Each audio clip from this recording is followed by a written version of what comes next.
North Macedonia is heading to Turin this year with Circles by Andrea. But will this one just be doing circles in the semi-final? Let's review Eurovision. That doesn't even make sense. It does make sense because she's not qualifying. She can round and round.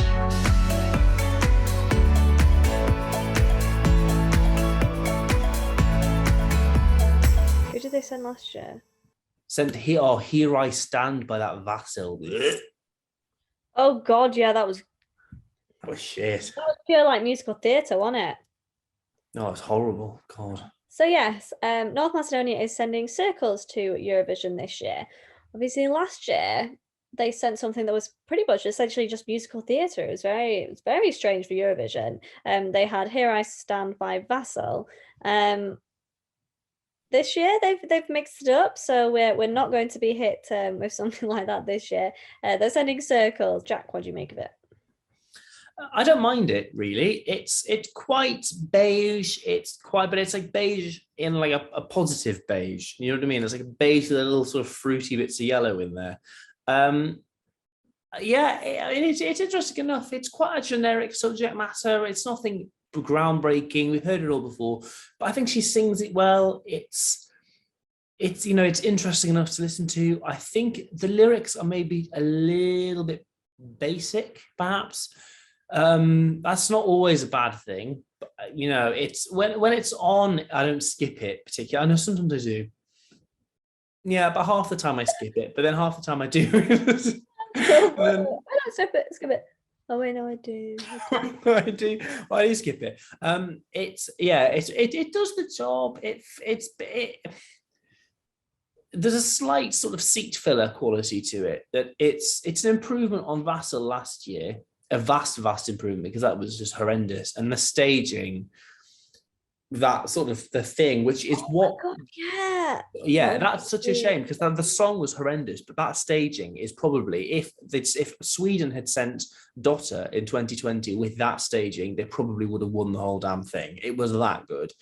And he has ruined it because he sort of took it and it now can't be used at Eurovision again because it was like putting lipstick on a pig. It was never going to win Miss World. You know what I mean? If you just whack a little bit of lippy on it. It was a horrible, horrible song. So this is an improvement on that, but that is not saying very much.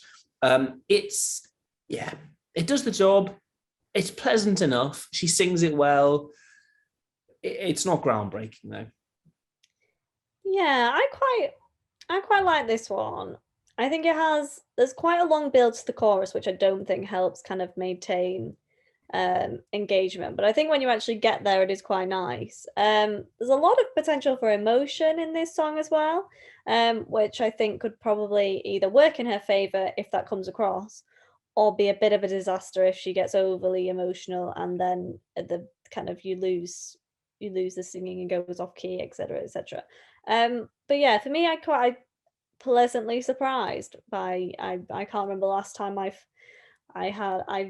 felt attached to a North Macedonian song, so they've managed to do that. But yeah, definitely miles better than Vassal last year, and I hope they realise that musical theatre and Eurovision, they're just two genres of music that just don't go together.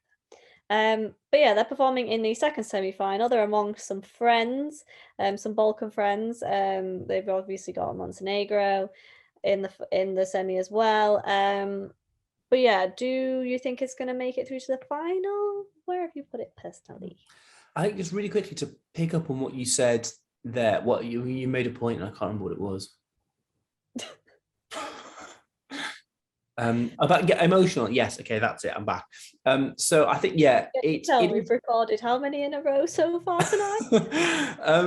My brain's slightly mush, and I work overnights, and this is me during the day, so I'm a little bit frazzled, but it's fine. I think your point about it being emotional, it is emotional, but there is a risk that it could come across as a little bit desperate if she goes a little bit too much. And I think you're right to say that is a risk and it could come a little bit overboard, in which case what is already a bit of a struggle for this to go through will just, people will think, what's going on here? It's weird.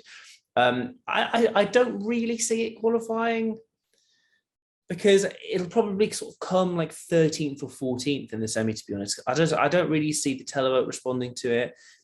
I don't think it's remarkable enough for the juries to get behind it. It's pleasant enough, but I think it's sort of it is a little bit seat fillery, unfortunately, which I hate to say because I don't normally I don't really mind North Macedonia's entries. 2017, 2018, 2019 was like a solid run, and at Junior Eurovision they're pretty good. So it is a bit of a shame that they're not back on top form. But in my personal ranking, it's 23 this year, which is at the upper end of the ones that I sort of only care a bit about. Yeah, it's decent enough. It does the job. I don't really think we'll be in the final this year, though. Yeah, I'm tempted to agree. I think on balance, I'm not entirely sure what they do with the staging to make it kind of knockout.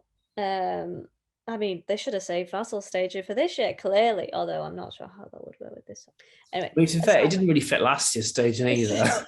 they just threw it Shoehorning out that there in. and we're like, here we fucking go, guys. But yeah, this I think it'll be a bit kind of on the edge as to whether it qualifies or not. For me personally, it is where is it? It's my number 21. So yeah, it's kind of similar placing to you, nudging towards the top end of ones that I can kind of take or leave. But yeah, that's what we thought. Let us know what you think. And of course, don't forget to like and subscribe to our channel. And we'll see you next time.